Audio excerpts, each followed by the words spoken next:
أعوذ بالله من الشيطان الرجيم. بسم الله الرحمن الرحيم. كتاب رياض الصالحين. باب فضل العلم تعلما وتعليما لله. وعن أبي موسى رضي الله عنه قال قال النبي صلى الله عليه وسلم: مثل ما بعثني الله به من الهدى والعلم كمثل غيث أصاب أرضا فكانت منها طائفة طيبة قبلت الماء فأنبتت الكلى والعشب الكثير، وكان منها أجاديب أمسكت الماء فنفع الله بها الناس فشربوا منها وسقوا وزرعوا، وأصاب طائفة منها أخرى إنما هي قيعان لا تمسك ماء ولا تنبت كلأ، فلذلك مثل من فقه في الدين الله ونفعه ما بعثني الله به فعلم وعلم، ومثل من لم يرفع بذلك رأسا ولم يقبل هدى الله الذي أرسلت به. متفق عليه. بسم الله الرحمن الرحيم، والصلاة والسلام على نبينا محمد وعلى آله وأصحابه وسلم تسليما كثيرا. سبحانك لا علم لنا إلا ما علمتنا إنك أنت العليم الحكيم. أستغفر الله الذي لا إله إلا هو الحي القيوم وأتوب إليه. اللهم انفعنا بما علمتنا وعلمنا ما ينفعنا وزدنا علما. بيه تراتا سويه هجرية باكله أني كمناني أني بيناني أني ولون فلا سهر سفر من هجرة سانكالو فلانا بيسوني وناني ناي miladi nasaraw ka jate ba fula ani mugani duru sankalo wolon fulanna bi suyi nyew mugani kononton nay ambe dawda bu masjid raja ko ambo kono darasube al hafiz an-nawawi aka kitabu kono riyadu salihin bonda minna ko kadoni kala ala kama fasamantiam min bola aneka mo kala ala kama fasamantiam min bola ambo bonda de kono bi hadisa min kalana anka aba Musa ka hadisa chiden chirani kanda minye chidenye mo tila sabaye achirani doni minni kanda minyaye motila sabai akono. Wa nabi Musa radiyallahu anhu karisa min abu Musa malaka je kabwama qala an-nabiy sallallahu alaihi wasallam akon nabi nyuman ko wala katamuna kishibaka masalu ma basanillahu bihi min al-huda wal ilm ko chiren ko alaye ayele chini kanda ni doni minye kawa misaliya ka masala qaisha bi kumi sanji asaba arda ni sanji nana kadugu kolosoro fakanat minha ta'ifatu tayyibatun qabilat lima fa ambatat likala wal usaban kathira. Tuma misanji nye dugukolo insoro dugukolo fando tumbala dugukolo fando tumbe yoronyuma de yoye oye jimina ji sigira kono asagira ka faren fembo bi wal usabal kathira ani bagandumune chama ayo fale wa kana minha ajdabu amusakatil ma dugukolo fando fana tumbe ayoro do fana tumbe woye garanga yoro de ajidabu woye dinga mayoro de dinga woye dinga mayoro de فنفع الله بها الناس على مغو نفناي أدينا ما يرو أي جيمنا جي سجرا كونو مغو يرن نفني جيني فصربوا منها وسقوا وجروا أدينا ما يرو من جيمنا نمغو يرن نفني جيني ومنا جينا وسقوا ويكبغوا من جينا وجروا ويسنك جينا نيدو كلو يرفلنا وأصاب طائفة منها أخرى إنما هي قيان سانجي نانا كدو كلو فاندو فنصر يرو سبنا ويقرنغ يرودي لا تمسكما ولا تنبت كلا التي جيمنا فلن فنتبو نجي كوني نانا بيبولا لك كتمري جيتي شيغي فلن فنتي اتي فلن فنبو ويدكو كلو كالتي سبناي وذلك مثل من فقه في الدين الله ونفاه ما باسن الله به فعلما وعلما أو مغو كمثاليا فلن نجي مغمي ني الله يا لفا مدين لا ونفاه ما باسن الله به ala yenne ciden cini minye o ya nafa ya yire nafa no ye fa alima wa allama ayire kalana aye mugo lakala o ye dugu kolo nyuma inde misali ay mana ciden cirani doni minni kanda minye aye hadama de komi bunu semulu yire bena sarahu mugo tila yoro masaba de komi dugu kolo tila yoro masaba mugo fula ulu ye ciden ka kanda mina mugo sabana oma makodo dinala ode garanga yoroye ode ato ako o masalu man lam yarfa bi dhalika rasa dugu kolo yoro sabanna de mugo ka misale ay mugo mimma kunyire tan min nana kala jere wala mu yaqbalu hudallah alladhi ursiltu bihi nkirani kanda minye amamina waye dugu kolo fan sabanna de yoro sabanna de muntafaqu alayhi صره نندنا أسره لا في حاجة لحديث الذي ساقه لحافظ النووي رحمه الله تعالى في باب فضل العلم تعلم وتعليم لله إمامنا النووي الحافظ النووي أن حديثا من مفولا نبوندلا الذي أرواه أبو موسى رضي الله عنه أن النبي صلى الله عليه وسلم hadisa min ni abu musa ya mafula kabon najma bulala ka taruna kishibaka masal badiyun ajibun ninye masaila kura masaila mi na kabakolendo masaila kabakolende ninye misali ya kabakole faqad masala an-nabi sallallahu alaihi wasallam ma basahu Allah bihi min al-ilmi wal huda masalahu bi qaisi bi matari cide alaye ciden cini doni ni kanda minye cide nya misaliya sanji de la aya misaliya sanji de la وجه الصبح أن بالقيش تحيا الأرض وبالوحي تحيا القلوب مثاليا إلا نيني جمعي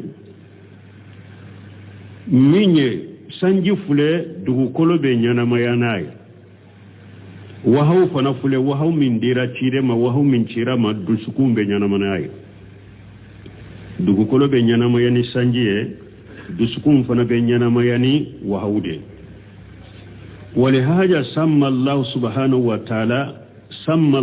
سبحانه وتعالى ما باس به محمد صلى الله عليه وسلم سماه أروها نند قصو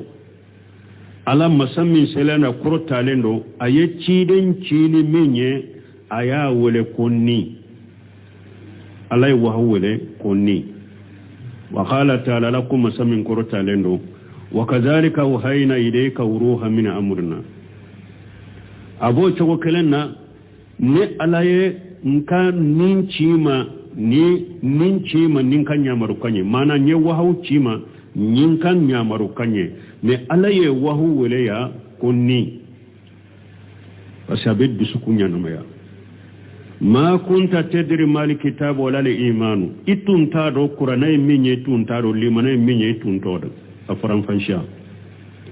walakin jalinahu nura nahdi bihi man nasha min ibadina min ala ya qur'ana ke kandaye mbe mo kanda na in ka jona minye njia wa innaka la tahdi ila sirati mustaqim ala ko cide may bake kam mo kanda kata sirama siramin tirelendo sirati llahi ala kashira alladhi lahu ma fi samawati wa ma fil ardi masami fengo fembe sanka bawlon fulala fengo fembe duma kololon fulala alede tado ala ila llahi tasirul umur ewa kobe be labakata ala dema ni ayal la nyine munye dro ala yereye wahaw wale konni wori ato ciden fana cirani minye doni ni kanda minya ya misaliya sanjila fali wahayu qais wahayu sanjidero jidero lakinnahu kama masala rasul sallallahu alaihi wasallam najala ala al-ardi fasarat al-ardu salasatan aqsam me cide nya misale ko me cide nya misale ya chogomi cide nya wahayu min dira cide ma aya misaliya ko min ni sanji nana na yeddugo kolo soro ayeddugo kolo en fala tila yoroma saba ni sanji nana dugu kolo labana ka ke tila yoroma saba al qism al awwal dugu kolo tila yoroma folo qismun qabila li matara wa sariba aye sanji mina ka sanji mi ka jimmi wa ambatan al usab al kathira wal kala aye bagandun fen chaman ni binkene chaman fale fantafa nasu bijalika mogoyen uyeren nafani oye li anna li ardan ambatati basike dugukolo afalela mogo uyeren nafanay ni yed dugukolo ila mayro foloy wal qismu sani dugukolo tila yoro mafulana qi'anu garangayro la tumbitu ate falen fembo lakinni amsakatil ma ne aye jimina mana dinga ma yorodo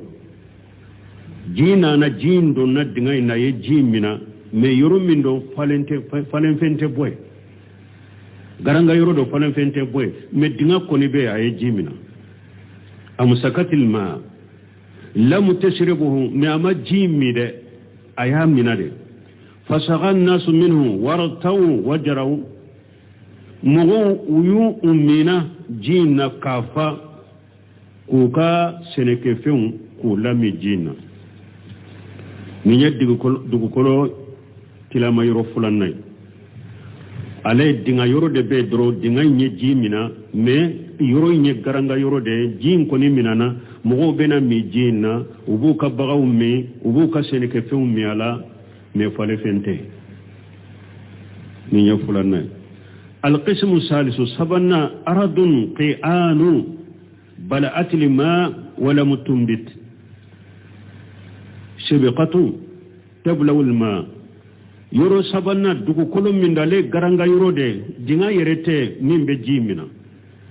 أي جيم بكونو دي تمامي جين جينا كا جيم بك أيها بمي دي كا بكونو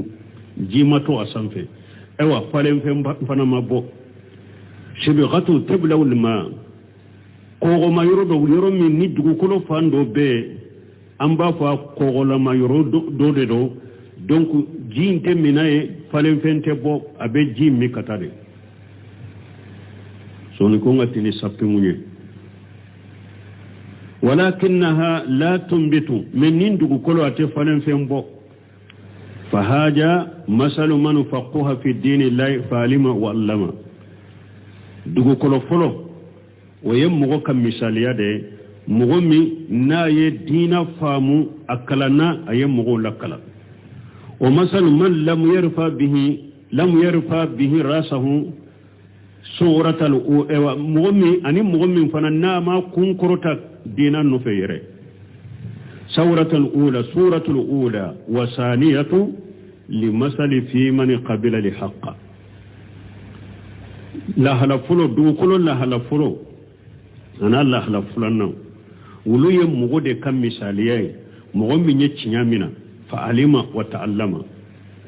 a kalanna a ye mogo kala wa nafa wa antafa a y'a yɛrɛ nafa ni dɔɔni a ye mogow nafa lakinni alladhina qabilu li haqqa saru qismayn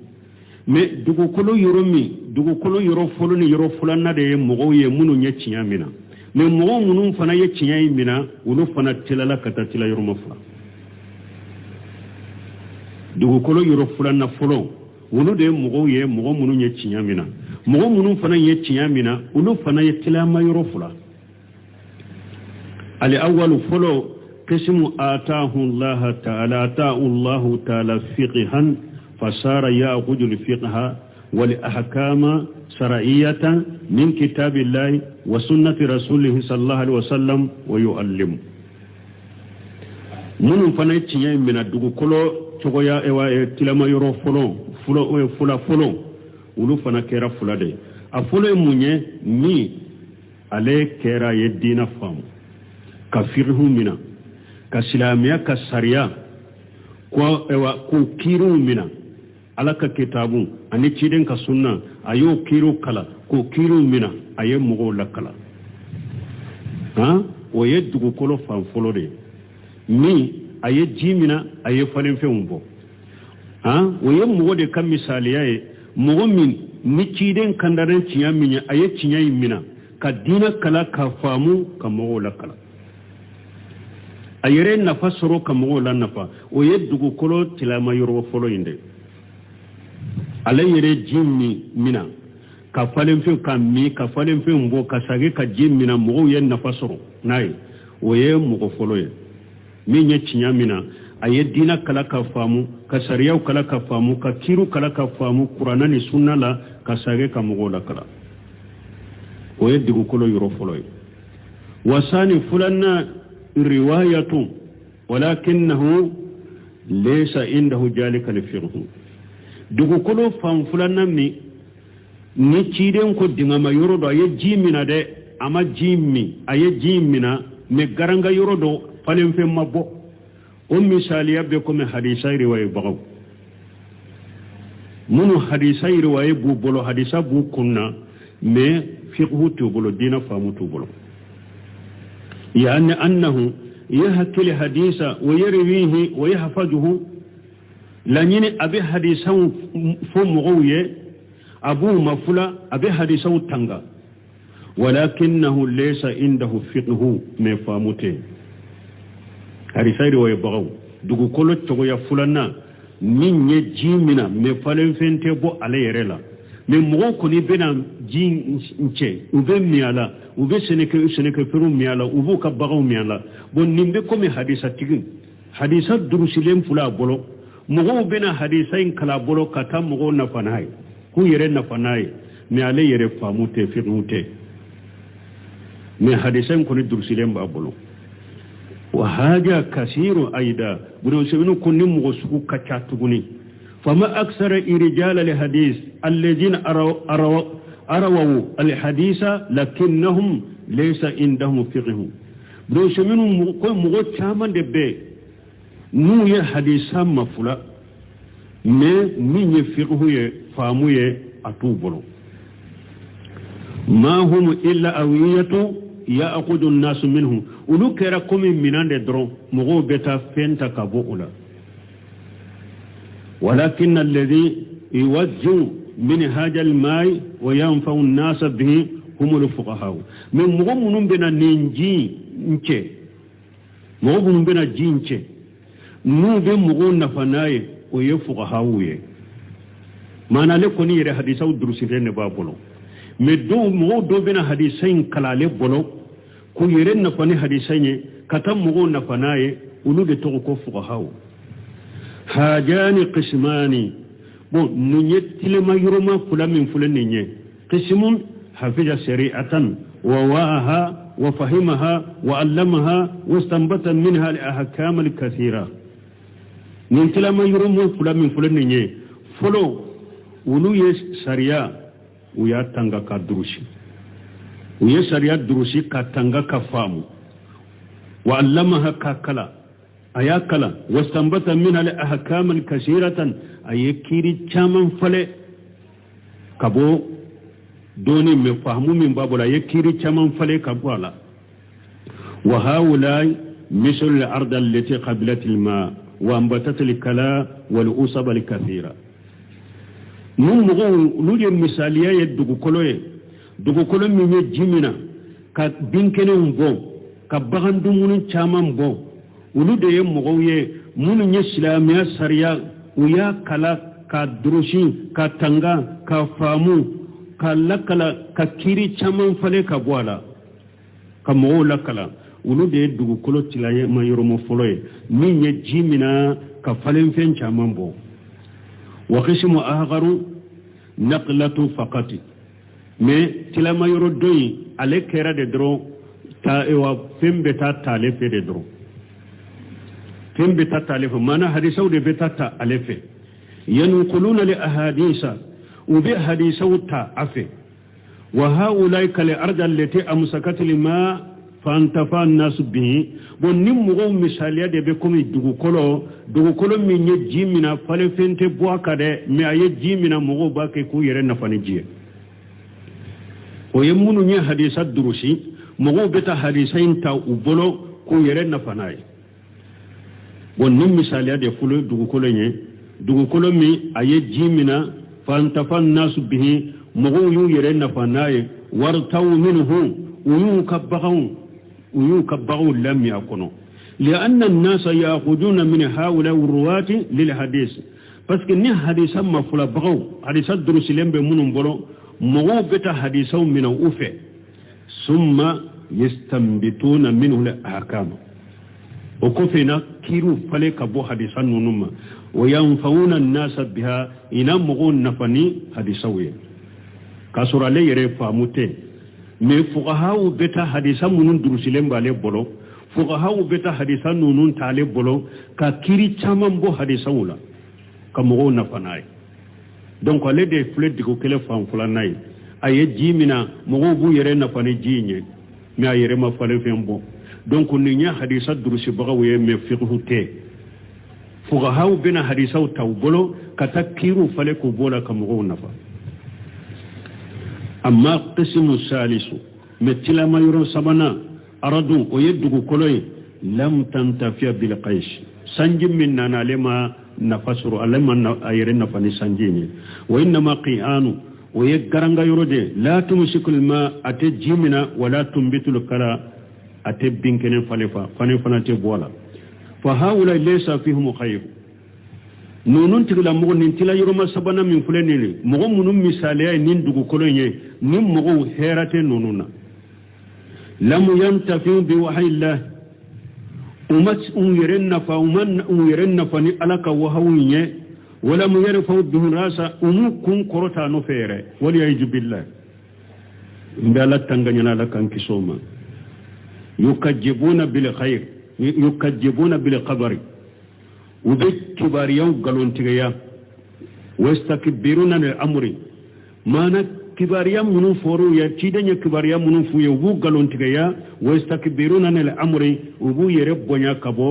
نيامر كما تيدن كنيامر كما فهؤلاء هم شر الاقسام دو كل تلما يرما سبا من فلنني وبي مغو كتلا يرما سبا من فلنني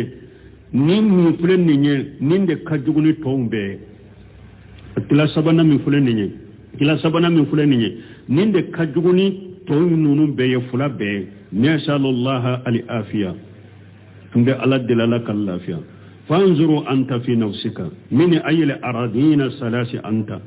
no simrahimahullah akoy yere kala jesisa nin dugu kolo suro sabayna eki yere laje ebeke yorojuma ebeke minye هل أنت من الأرض إير الله جن يرو سبلا إبي يرو جمنا هل أنت من الأرض التي قبلت الماء يا لا إبي دغكلو دلا دغكلو من يجي منابا وأنبتت الأصبل والكلا نا يبغام دون فيون فلي أني بينكنن شاما يا لا إبو دغكلو دلا أو من الأرض الثانية وبي إبي دغكلو فلنا دلا مين أو جيمنا ayerema falen fembo me mogo gunu yere nafa jinye hadisaw durusilem bi bolo me famuti ayere bolo ya lay be dugu ko fulana indelawa aw min al ardi salisati wali aizu billah ube ebe dugu ko sabana indela ambe allah tanganya na kan kisoma wa fil hadis abenni hadisa kono husnu ta'lim rasuli sallallahu alaihi wasallam kiden kam mugola kala nyuma akam mugola kala to nyuma hadisa mbo yiranna haythu yadribu al amsala bil maani al manqulati bi ashiya mahsusati kiden konu munu haklina ko munu ni haklina ko ye kiden be awa uluke ka kene kan ko de ke kulu yira mugola ko munu ni haklina ko ye kiden be misali ani kene kan ko ye ko munu be ye لأن إدراك المحسوس أقرب من إدراك المنقول parce que min be ye ko do jonna o hada madem be se ka o de ye ko do jonna kateme min be tani hakile وما أكثر الأمثال في القرآن ومثالية كتش قرآن كنو ألكم مثل الذين ينفقون أموالهم في سبيل الله كمثل حبة أنبتت 7 سنابل في كل سنبلة 100 حبة والله يضاعف لمن يشاء والله واسع عليم هذا مثال يد فلان ألكم مؤمنون بكنا فلان نفقاتي ألك السر في سبيل الله كيد سكون خلاصك ألكما ومثال يد كمي أوا نية نوكيش كلندو دغوج كرو na afalela nyotinsa wolon fula bala nyotinsa wolon fula nyotinsa kelen kelebe nyokise keme bala abe komi sisa drome kele ala ba saraye drome keme wolon fula de ni talende ni haja masalu walau jal kalamu hakaja ma anfaqa fi sabilillahi habata falahu 700 habati ni kuma tunna na dron koni mugo minye no kisenkele ni o nafaqati no kiseke mebiye la muyru fi jihni kawru shughli masali o tuntem mi hada madin dusukun kono komi talay misali ya may mina dusukun kono chogom o tunte sabati dusukun kono komi misali ya sabatira dusukun kono chogom lianna li masala alladhi yastahdiruhu li insanu yirsahu parce que misali ya min hada madin ba bila yin koro obe sabati iddu sukun kono kosabe qala allah ta'ala alakum masamin korotalendo wa tilka li amsalu nadribuha lin-nasi wa ma yaqiluha illa li-alimun alakum ninde qur'ana kam misali yawiya ana talew ne ala bu gosi hada madonye me mo situ famu mo site qur'ana ka talen nunu famu fo doni ke bo wada to sarafu to tunkera ni tale min fora qur'ana kono ma famu drobe sigi ka kasi aba fu ko ja nete don ke bagay aba fu ko nete don ke bagay ko parce que ala ko mo shite qur'ana tale nunu famu ni don ke bagawte fa darabu al amsali taqrib lil ilmi wa tarshiq lahu ka fim misaliya fu misaliyan ni tale ngosili o beke sababu ka doni surunya hada mademma ani ka doni sabati ibolo abe fen doni surunya ima ba gerima kasage kasabati bolo wayanatu ala fahmi abiddeme doni famuli la fana misali yaw fole ni talen fole abiddeme doni famuli ya li haja nin kama yambaghi laka ija hadasita ammiya akaka niye kalambali niya kuma nyogonya wala mu yafham iye min faya ma famu an tadriba lahum masala misaliya do foye akaka mu'min makkala ni kuma do foye amma se ka famu at misaliya do foye be se ka famu chogomi idribu lahum masala bi shay yaqiluhu wa ya'rifuhu misaliya foye ni penye femmi ni a hakili be minye abe hakili be mindo ani abe mindo o misaliya foye do hakili be minye ani abe mindo o misaliya foye حتى يعرف المعاني المنقولة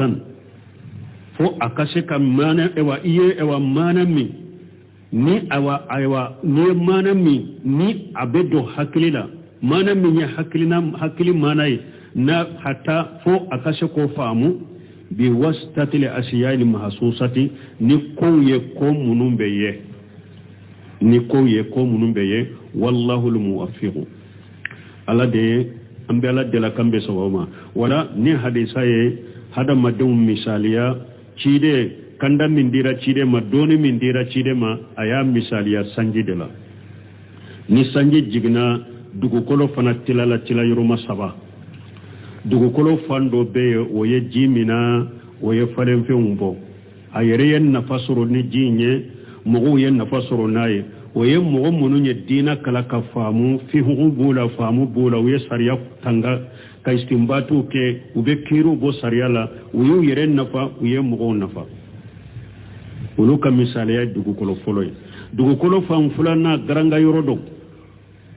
me dinga ba kono dinga nye jimi na ma yirete falen fembo me jimi ko ni sigilembe mogo bena jinche ube miala ubu ka bago miala ubu ka foro miala uyen na fasoro ni jinye donc oya hadisa durusi bagawe hadisa riwayatun hadisa durusi bagaw aywa famute fiqhute me fuqaha bena hadisan nunu mina wala kada istimbatu ke hadisa wala ku yere nafa ka mogo nafa waye dugukolo fan fulana dugukolo yoro sabana o kera mogo ye ciden cirani kandani doni minyomu makodo ala yere makodo dina yere la emu kun korota no fe yere ulu kera dugukolo fan fa wa yoro sabana ine minye garanga yore jima fale ewa jima minaye fale fe maboy jin bena dura be boli ka temale kawde uba be mi abe jigi foi ayere ma jina mina na ga yere na fa mo ma na fa soro nay donc yere mo munu nyi makobo dina bulala kan kisulu tigima وعن سهل بن سعد رضي الله عنه أن رسول الله صلى الله عليه وسلم قال لعلي رضي الله عنه فوالله لأن يهدي الله بك رجلا واحدا خير لك من حمر النعم متفق عليه. وعن عبد الله بن عمرو بن العاص رضي الله عنهما أن النبي صلى الله عليه وسلم قال بلغوا عني ولو آية وحدثوا عن بني إسرائيل ولا حرج ومن كذب علي متعمدا فليتبوأ مقعده من النار رواه البخاري. وأن سهل ابن سعد رضي الله عنه قد سمع سهل بن سعد ملك جكبواما أن الرسول الله صلى الله عليه وسلم وألك تشير لك ترونا كشباكا قال لآلي رضي الله عنه تشيرين كو علي ملك جكبواما فوالله انكلنا علي لن يهدي الله بك رجلا واحدا ni alaye mogo kelen kandani sababu ye khairun laka min humuri ni'am o kawsima nyame bile muntafa wale buwani muslim benna hadisaina nin fora aliye khaybara do cidenye darapota kadama khaybara kele ayasro nyadimi debe alila yere amata sufela la ciden ko sini nin darapo mbe adi mogomi ala bafe abe ala fe ewa khaybara dayele ala bo oke atigi bolo la fana sebo sira bebe ala dele ni dugu jera drapo in kadi alema umaru ko ale yere manyema ya kanu abara fo odo fasamanta min fora drapo in nofe atigi be ala fe ala bafe dugu jere tiren ko ina ali ako ali ibn abi talib be mu uko amana anyen badimi ako ayta wele kana ini ali ibn abi talib nana cirenye ewa tuke anye dawla ka dokwe akera ko mi nyedi mi mamina aye drapo dam akota tama chokola da kana tele yade tama chokola kata fokata joka duke na wula ubena sarahu kono komi wakati de mutado wakati babu iko wele ala ye min wajibu ka dina la iko ufo uye awa ni ala ye mogo kele ni ala ya kandani sababu ye akaw shima nyame bilay o ko fi an hadisa wurena wani abdullah ibn amr ibn ashar radiyallahu anhuma anna an-nabiy sallallahu alaihi wasallam kunna bi malaka tanuna tishibaka qala ballighu anni walau aya ciiden ko yella silike ka bombolo har na kera aya kelende mana hada madin kana fu kon nete se kan nyamare ken te balere ken nete dawa ke fonka ke dole ke baka bay ayi aya min do ciiden bolo aka soribe aya in koni do de o bena sarahu kono aya min do e ko lashe wa haddisu an bani israila wala haraja ayi bari silankaw ka qisaw fo junubu tawka wala me aka soro ka qisa min nan ka sariya ma galon tigaya de ni qur'ana yu ka qisa min galon tigaya hadisa yu ka qisa min galon tigaya kanon la kalide hari ni ya Allah kala fo ko bani silanka qisa de fulen ni nyama saha o man kajjaba alayya muta'ammida ciiden ko nim mo mi nyaayire tugu ka galon tige ka danela fal yatabawwa maq'adahu minan nar atigi akashigi yoro labbe jahannaba kono de arwahu al-bukhari sigi yoro labbe natigi jahannaba kono bukhari hadisa yimbo ni hadisa akacha da sarahu kacha ساق المؤلف رحمه الله تعالى في بيان فضل العلم حديث سهل بن سعد رضي الله عنه مؤلف سهل بن سعد كحديث السماء على كجيك بواما أن النبي صلى الله عليه وسلم قال لعلي بن أبي طالب رضي الله عنه كنا بيما قال علي بن أبي طالب ملك جيك بواما حين آتاه رائية يوم خيبر تمامي أيد درapو دي عليما خيبر دو قال إمدي على إرسلك قطاي إكتام تغلا ثم دوهم إلى الإسلام وقف النشير ما يكون ولكة السلام ياما وأخبرهم بما يجيب عليهم من حق الله فيه أو إكو كبار يافنا سلاميين لك حق من واجبك لك حق من واجبك سلاميين إكو أفويه wala ni ay be hada maden wole kana dina ni abenye faide awole kana silamiya na folo sedu kuma fula ko folo donc fengo fen wajibira ka dina la iko faye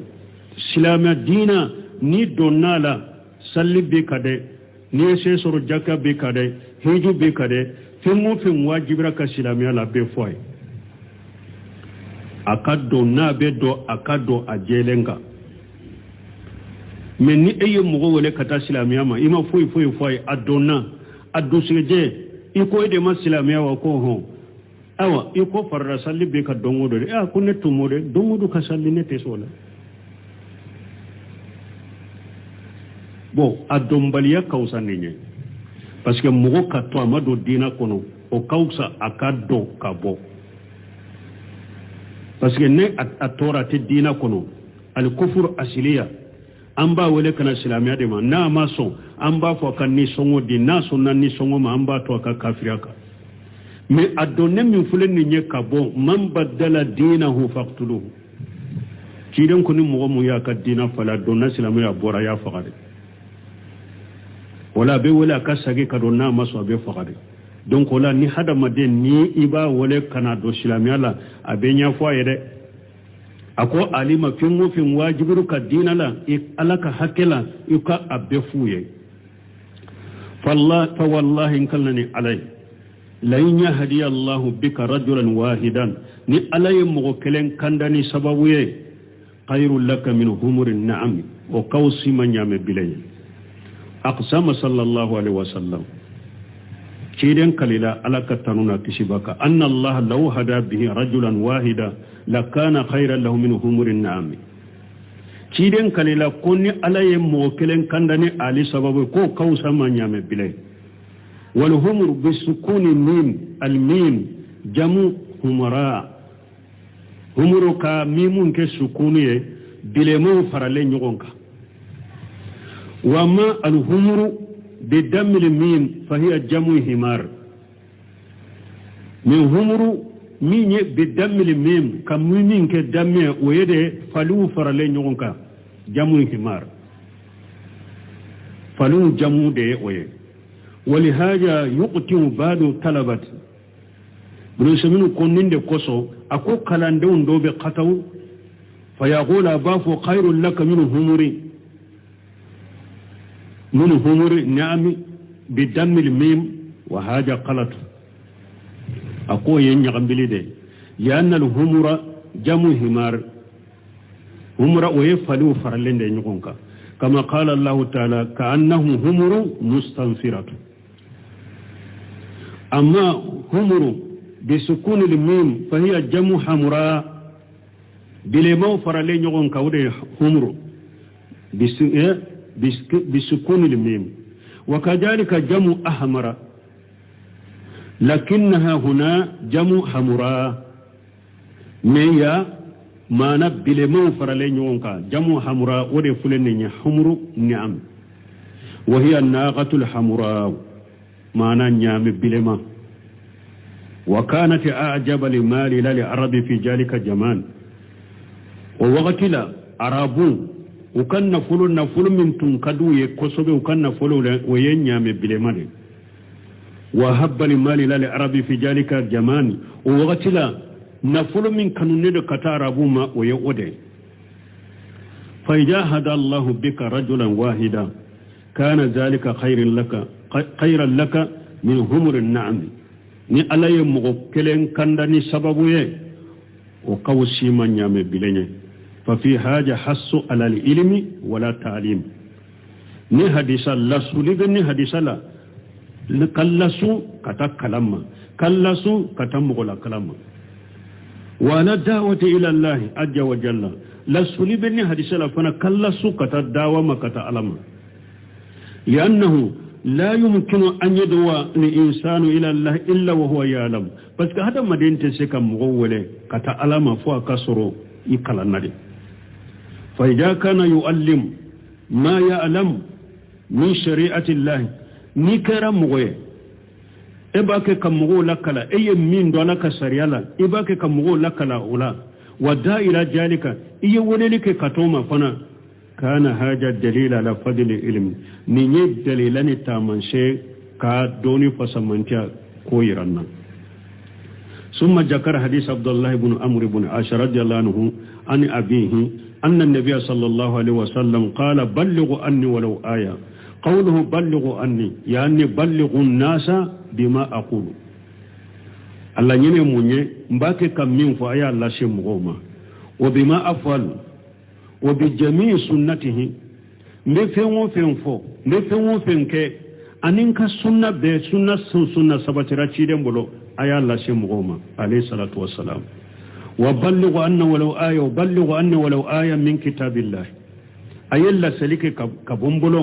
هرنا كرا آية كلين على كتاب الله ولو هنا للتقليل لو من فلان مانا نهد غير تغوتو هرني آية كلين نيو دومبلو على كتاب الله الله شيء يعني لا يقول الإنسان هذا مدين كنافو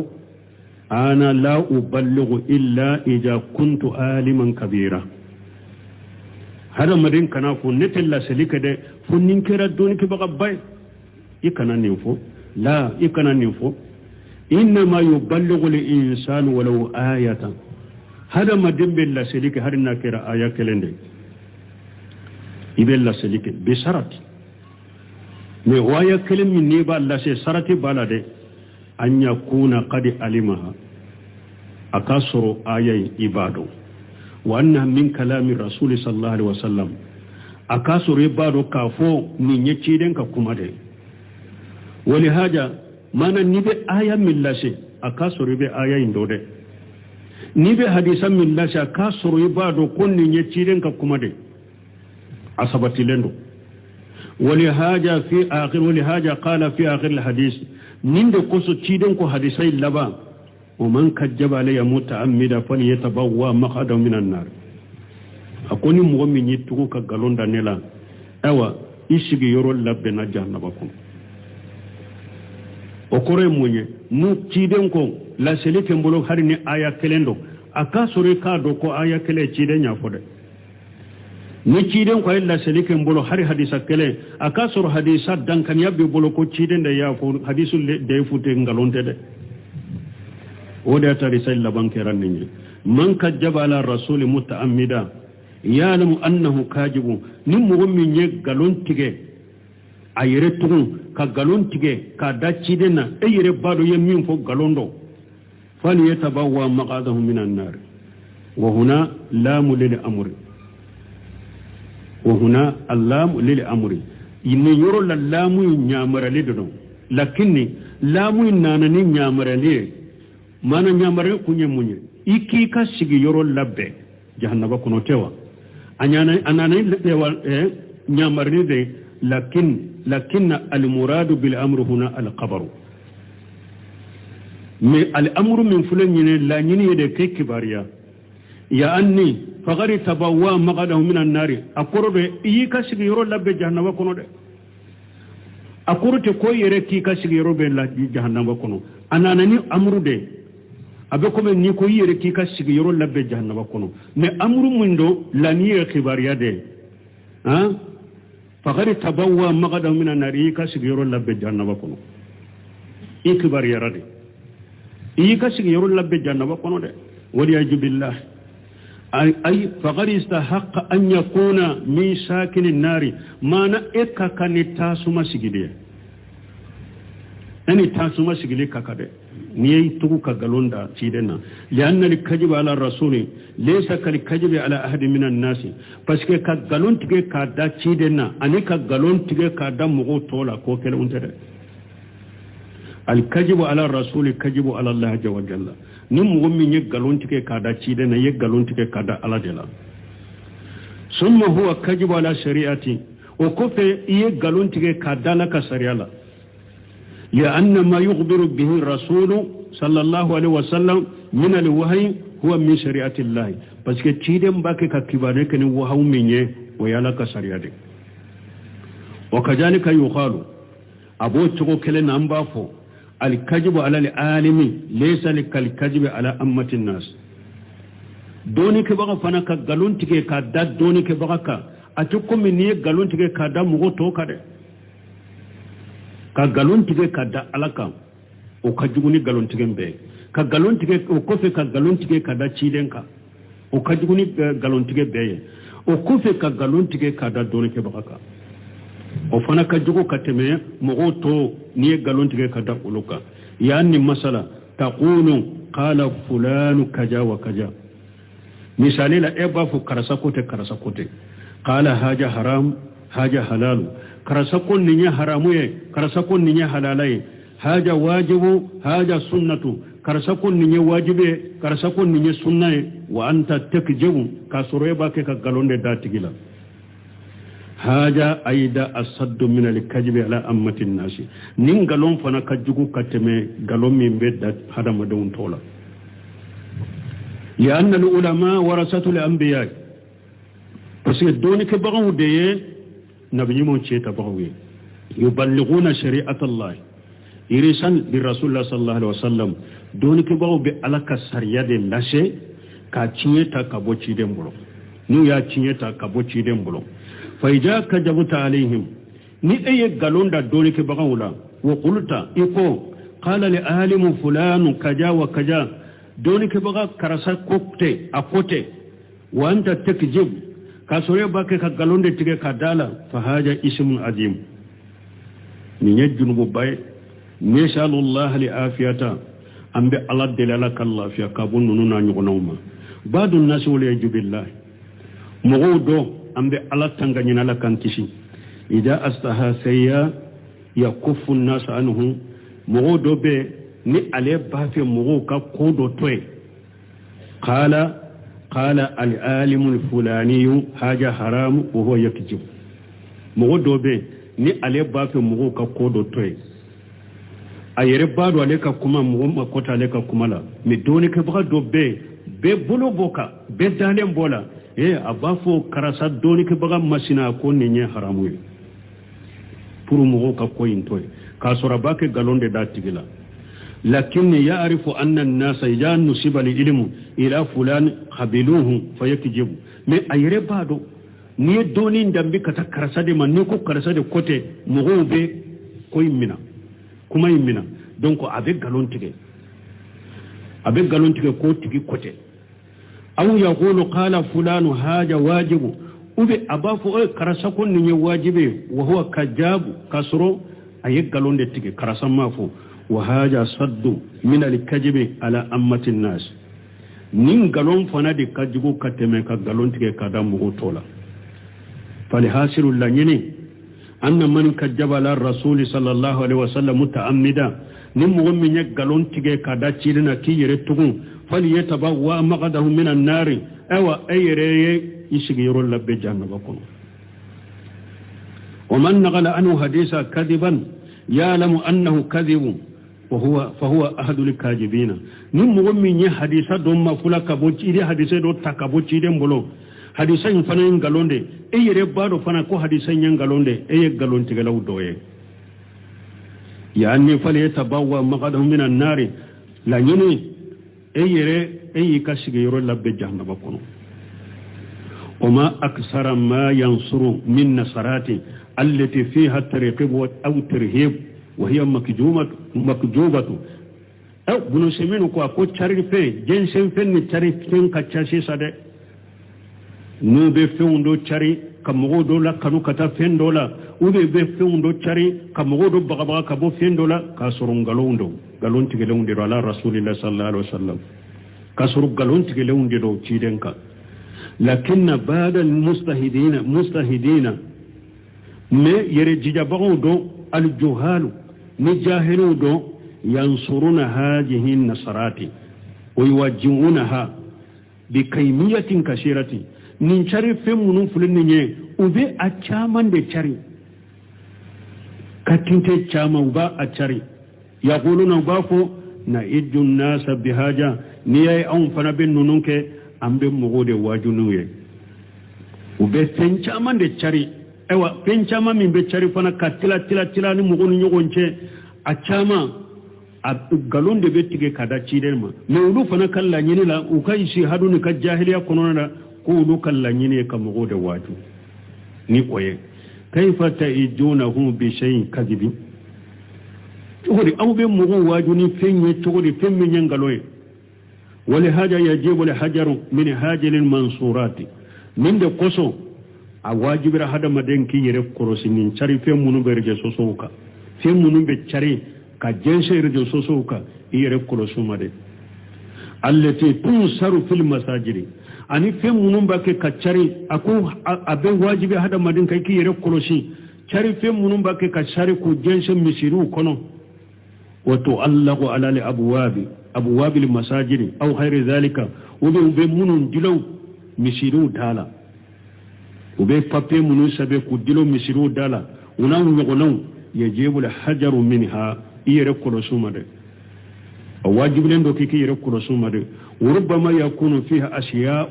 مكجوبة أكتا فندو بسك سرو كنو قالون تغلون دركو داتشي دينا فيكون الذي ينصرها قد تبوأ مقعده من النار إذا علم أنها كذب أو إمن يؤكو سغو شريفنا إبسك يمغولا مغمي نيري كسيرو لب جهنم كونو باسكو نيادو كونغالون ديسا غيرا كاتشاري إبه يمغولا مني أسيرو لب جهنم كونو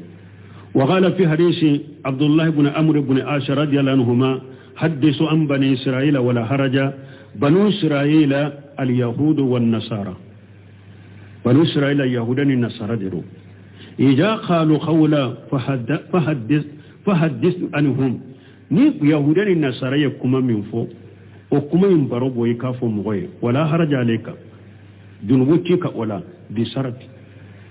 min nan kuy kan yahudau ka kuma fo kan nasaru ka kuma fo sarti jumai allah ta'alama annahu mukhalifu li shari'ati akana soro kuy bado ko aye shari'a soso de ni yere ya do ko yahudau ka kuma min ye shari'a soso nasara ka kuma min ye shari'a soso kanu lakale de لأن بني إسرائيل عندهم كذب بس بني إسرائيل كو يهودان النصارى قالوا بوفه yuharrifuna al-kalima amma wadihi wa yakjibuna ube kuma fale kabo aka yoro la ube galon tige fa idza akhbaruka bi khabari fala basa an tuhaddisa bihi ni bani Sri Lanka yahudani nasara nu yukibariya ni kibariya doye bashi tika ika kibariya info bi sarat me sarke jumae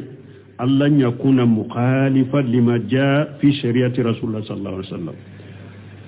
akana soro bani Sri Lanka yemin fo kide ni sariya min nana ayososo akana soro ayososo de fa in kana mukhalifan lahu na yasur bani Sri Lanka yemin fo je kide ka sariya yin soso fa innahu la yazuju an yuhaddisa atedda gay ko fode illa ija haddasa bi fonni ye baro bona ye niya fo ya fode li yubayyana annahu batilun puru ika bange ka fo bari salanka gu benni fo menni nyengalonde wala haraja wala basite kay ka fo ni la halaka wallahu alam ala de be sawabado wala bari salanka ka qisa be se ka fo mais akasoro sarte munye akasoro ka qisa me islamia sariya soso o ka qisa minye islamia sariya soso kanofo hari ni go fo afo kun ka kay ka fo o ko fe ka fo bari salanka qisa nin qisa be fo me tinyate ni afo ni nda hada basitika me ka fo ka dada ka e bado kona islamia sariya soso kano kede o te daga yi wakati sera ya subhanakallahumma rabbana bihamdika ashhadu an la ilaha illa anta astaghfiruka wa atubu ilayk